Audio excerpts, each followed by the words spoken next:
Welcome to the Who, What, Why podcast. I'm your host, Jeff Schechtman. Just how reliable is your favorite news source?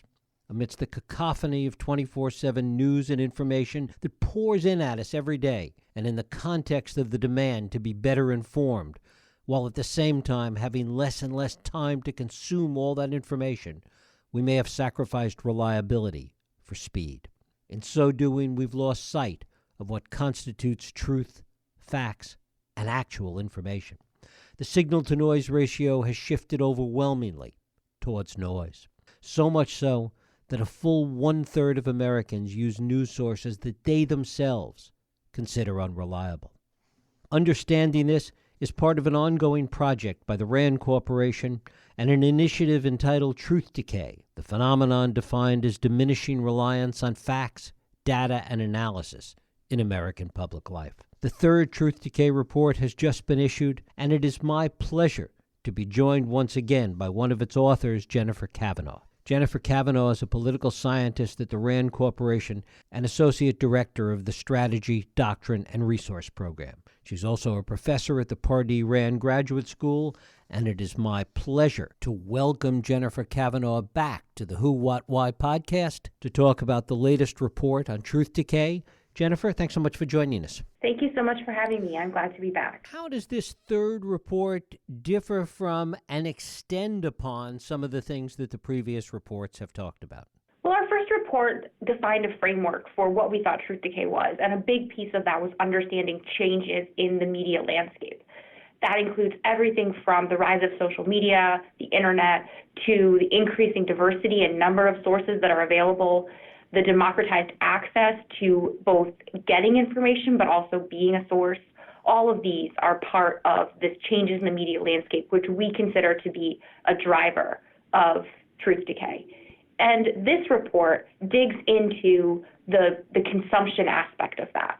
Our first report considered the production angle. How has news presentation changed? How has the way news is reported? How does that differ across platforms as well as over time? And this report thinks about it from the consumer's perspective. What sources do people use? How do they use them? How do they rate the reliability of those sources? And thinking about the intersection between consumption, reliability, and demographic characteristics, things like age and gender, and how those things differ across different groups. What have you seen going back to this nexus between the first report and this whole focus on the consumer in this report? To what extent has the way news is presented, the way it's put out there, shifted to deal with the changing consumer demands for news today? Well, I think there's a perception that when news, the news that people want is edgy, is provocative, is opinionated, is partisan. And it's unclear, there's not a lot of evidence whether that's actually what people want or whether that is what they will choose if it's available to them. People, when asked what news sources they trust or what they look for in a trusted news source, and this comes from data that the Knight Foundation has collected, that Gallup has collected, that Pew Research Center has collected, suggests that they think about things like accuracy and balance and objectivity. So those are very different than what we typically think of when we think of what drives demand or what drives profits. So I think the distinction between what people trust and what people will consume if it's available to them in a way that drives profits, those are two different things. And so thinking about those two angles, we may like and get pleasure and entertainment out of the more edgy, the more provocative, the things that inspire outrage or anger or emotion. But when we think about what do we trust, what do we consider to be authoritative information, we're often thinking about and looking for very different characteristics. One of the things that you talk about in this report that enters into the equation is this whole idea of the way people consume in smaller, sort of quickly digestible chunks. Talk about that. Well, we looked at the types of media sources that people use. And one thing that we found is that there are a large number of people who use social media as at least one source of news information. And they are also the people who, as you mentioned at the start, are the people who use this source even though they know that there are more reliable sources out there. So they're essentially choosing a source that's less reliable than the information they could get elsewhere. That suggests that they're using that information or they're making their consumption decisions about on very different characteristics than accuracy or reliability. Instead, they're choosing it for some other purpose. And there's two possible explanations for that. One is that it's about time. They simply don't have time to seek out the more reliable information. It takes too long to locate and read a full newspaper article, and instead they choose to read it in small 280-character bites, maybe clicking and reading on parts of different articles as they scroll through their feed. A second explanation is that they're using that information for entertainment. And if it's for entertainment purposes, then small little bites may be what they're looking for. Just a quick hit, a quick edgy take, or a quick something that they think is funny, or that pokes fun at and someone they don't like, a rival or an adversary. So those are the two different ways that people may be using information in contrast to seeking out the most accurate, the most reliable information, which is what we would hope for, what we would hope people would do if they're seeking to become informed consumers and informed voters in the end. Talk about the entertainment aspect and people looking at news as a form of entertainment. What does your research show you about that? We haven't looked specifically at the entertainment angle, but I do think that some of the work that we did in our first report not the first report, but the first substantive report that we published with data, where we compared how, say, cable news compares to broadcast journalism, or how online journalism compares to print.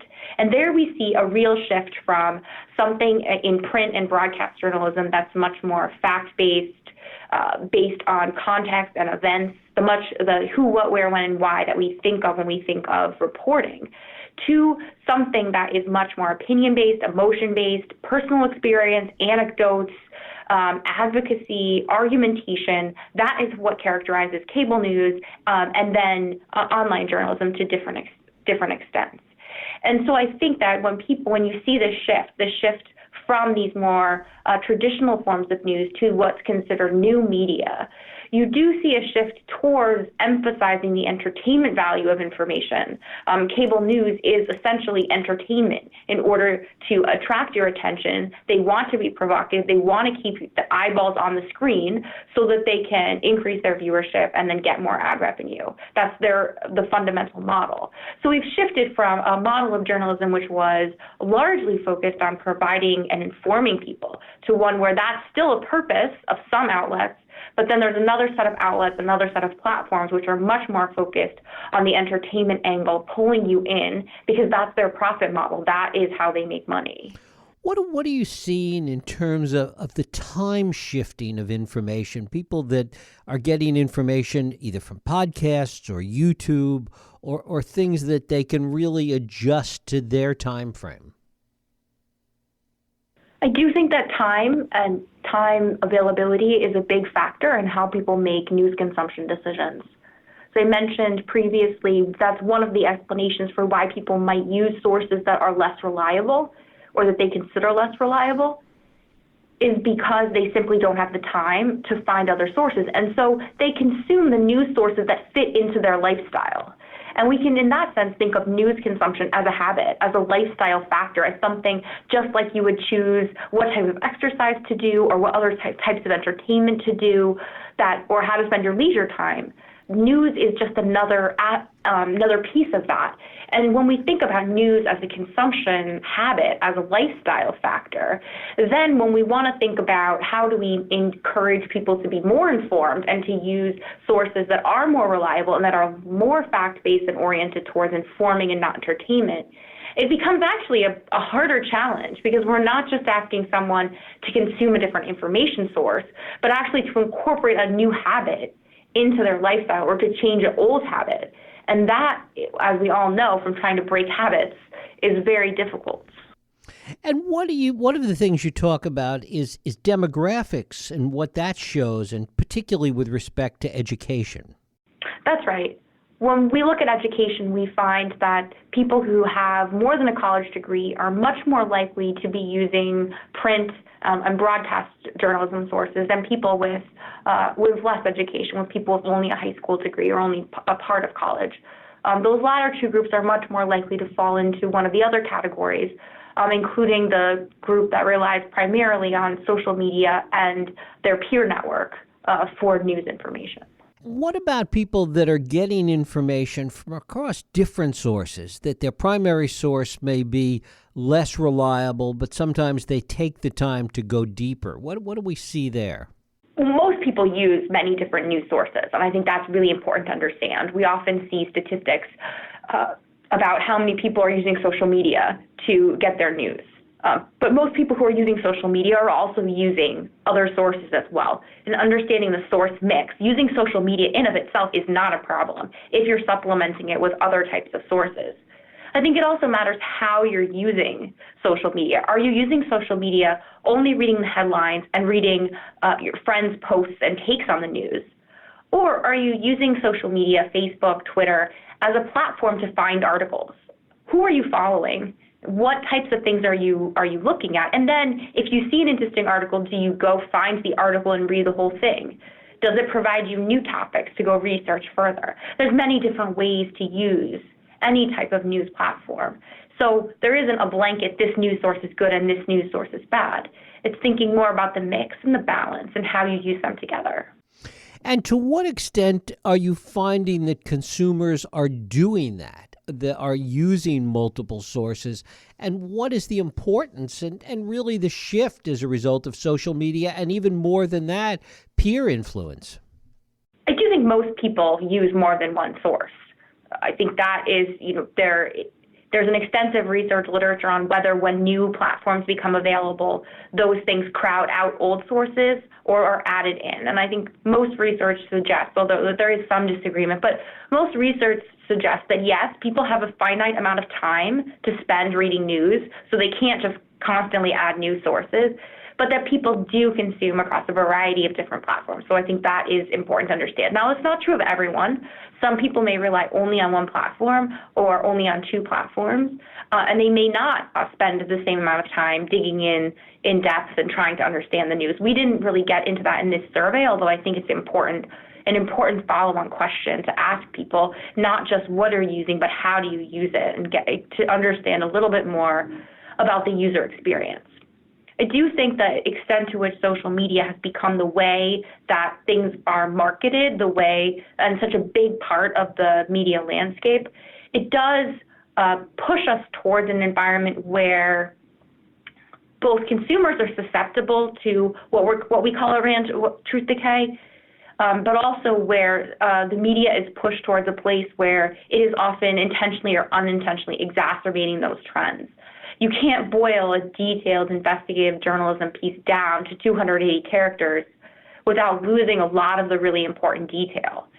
And oftentimes, I'm sure we've all had experiences where you see a headline and then you read the article, and the article really doesn't match the headline. And the headline is put there to be sensational and to catch your attention, to get you to read the article, but it doesn't accurately reflect what's actually in the article. So I think thinking about social media and the way it's changed the job that journalists have to do and the way they do that job is an important supplementary question here that we don't dig into in this report, but that's certainly on our list of things to look at further as we move forward. To what extent are consumers who may know that the sources that they're using or primary sources that they're using are less than totally reliable, to what extent do they know that? Do they acknowledge that? Well, the statistic that you cited at the start of this discussion, I think, provides a window into that. At least a third of people in our survey, and we had 2,500 people in the survey. It was a nationally representative survey as well. At least a third of those people admitted that the source they were using, they did not consider to be as reliable as other sources that were available. Now, that is probably a low estimate because a third of people admitted it, but that may be something that not a lot of people want to admit, and we always know that there's self-report bias we may not be honest about our own news consumption habits. So that number is probably higher, people who are using sources that if they were honest, they would consider unreliable. And then there's the however many people who are using sources that objectively have false information and may not be aware of it. And our survey doesn't measure those people, but they're certainly out there as well. To what extent is partisanship playing a significant role, and do people on the left see news differently than people on the right? That's one of the things you look at in this report. That's right. Partisanship does not really play a role in consumption decisions. We don't see major trends across partisan groups across the aisle in terms of consumption patterns. And in fact, partisanship is surprisingly less relevant to attitudes towards news in our survey. Most research on this topic suggests that people who lean towards the left are more trusting, have higher perceptions of media reliability than people who lean towards the right. And in our survey, we found that the real driver was a vote choice in 2016. And in this case, we found that the people who are the most skeptical or who had the lowest perceptions of reliability were those voters who voted for someone other than Hillary Clinton. So that would include Trump voters as well as third-party voters. What are some of the things that you want to look for in future surveys, some of the additional information you want to gather to add to these various layers that we've been talking about? I think it's important to understand, to think more deeply about what it is about media that people do and do not trust, to understand whether their perceptions of journalists, is it that they don't trust journalists to do their job? Is it that they don't like the output, they don't trust the articles when they're published? Is it that they only trust things that agree with them? I've had people tell me that they only trust articles that agree with them, which is obviously kind of a self-fulfilling prophecy. So kind of digging into that angle and trying to understand if we have to rebuild trust in journalism, what do people actually want to see changing? And there's been some work on that. Pew, as I said, has done some work. The Knight Foundation has done some work on that. But I think that that's a really an underexplored question. And then I think thinking more carefully about how different types of news consumption, different consumption across different platforms, how that affects people's vulnerability to false information as well as their understanding of news stories. Do people who read things just through social media, do they come away with a very different perception of it than people who read it in terms of print journalism? And then what does that mean for the decisions they make in the end? And I think that last piece, understanding how news consumption affects decisions and behaviors and beliefs, is really the most important piece of this question, because if in the end we all come away and make the same decision regardless of what we read, like we end up being as informed or we end up making the same decisions about our lives that we would have made otherwise, then it's hard to see, whether it would be hard to then judge and say, well, one source, this is bad, these changes are bad, or these changes hurt information consumers. But if we can say, well, when people only consume news from this source, they are unaware of things that pose risk for their investments, their health care, things like that, then we can say that these other types of sources, that there is a problem, and then we can, identifying that problem, we can propose policy solutions to fix it.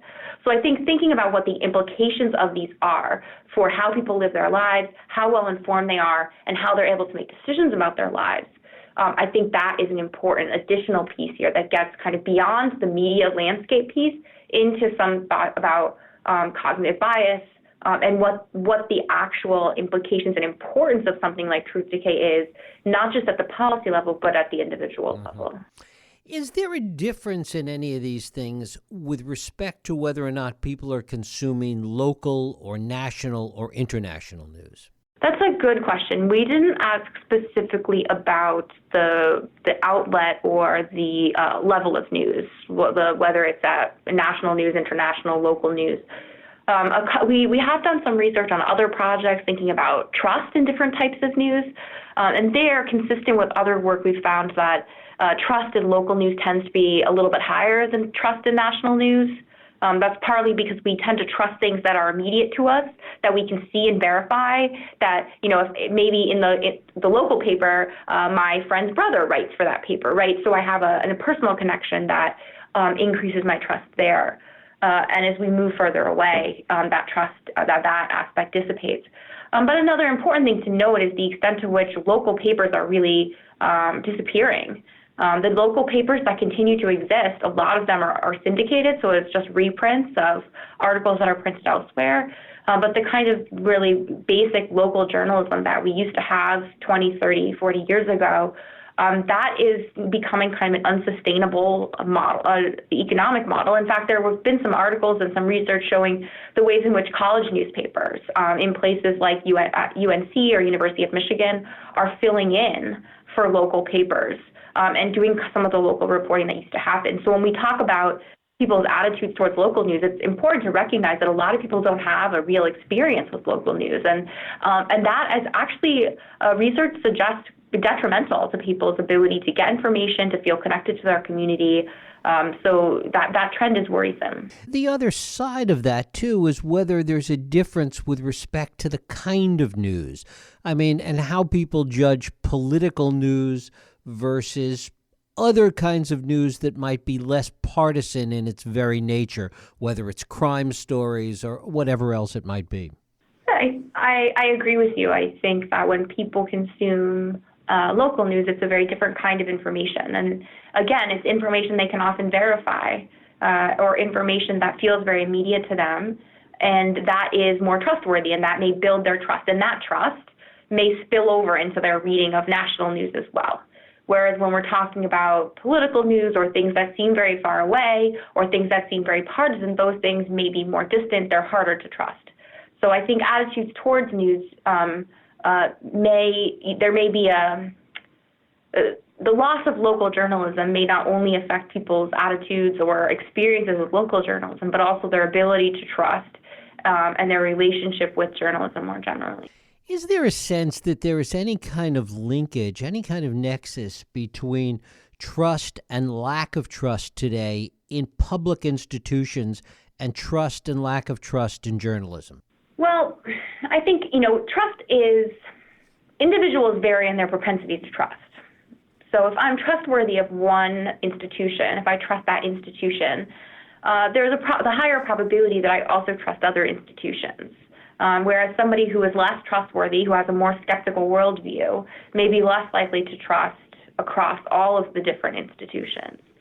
So certainly for some people who are just less trusting, there is that definite correlation between trust in journalism and trust in other institutions. But I think to say that writ large that they're connected, there's probably a little bit of a connection there. But I also think that we see differences in terms of trends in trust that would suggest that they are independent.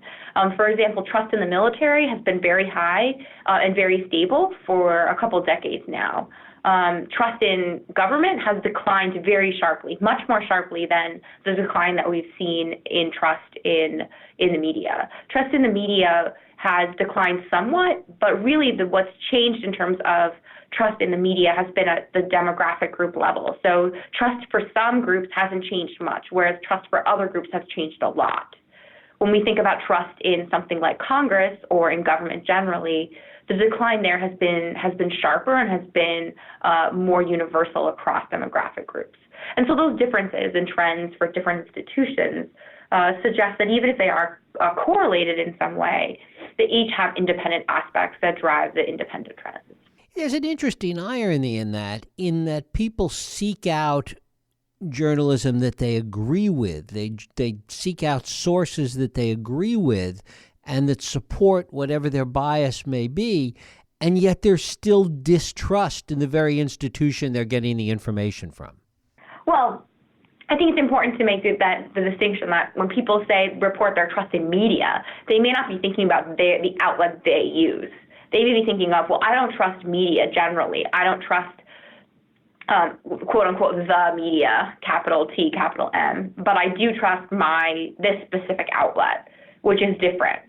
And so thinking about the distinction between the outlet that's in my head and the media generally is important. And we've thought about that in some work when we say, do you trust cable television, or do you think cable television is reliable? Well, when that person is thinking about cable television, are they thinking about the outlet or outlets that are on their side of the political spectrum, or are they thinking about the outlets on the other side? Because their answer might differ depending on which outlet they're thinking of.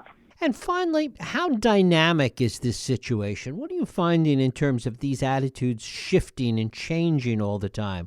Or are they pretty fixed right now, do you think? People's attitudes in general change pretty slowly. I think that the trend, at least in trust in media, has been pretty stable and changing slightly. I don't think it's changing wildly in either direction. We asked people if they thought that media had been increasing in reliability, decreasing in reliability, or staying the same over time. And we found that about a little bit less than half thought that it had just basically stayed the same, which suggests that people kind of see things in kind of a status quo mode. They may not be happy with it, but their attitudes aren't shifting radically. The people who are unhappy with it remain unhappy with it. The people who are generally happy with it, or who think that it is improving, they remain satisfied. And then there's a whole bunch of people in the middle who may be kind of disaffected in a way, kind of just checked out. The media space is confusing. It is constantly changing. Technology is constantly changing, and people don't really know what to make of it. So if anything's changing quickly, I would say it's less attitudes and more technology, and the diffusion of technology to an increasing number of groups, age-wise, education-wise, and the expansion across the citizenry. Jennifer Kavanaugh with the latest report on truth decay from the RAND Corporation. Jennifer, I thank you so much for spending time with us here at Who, What, Why. Thank you again for having me. Thank you. And thank you for listening and for joining us here on Radio Who, What, Why.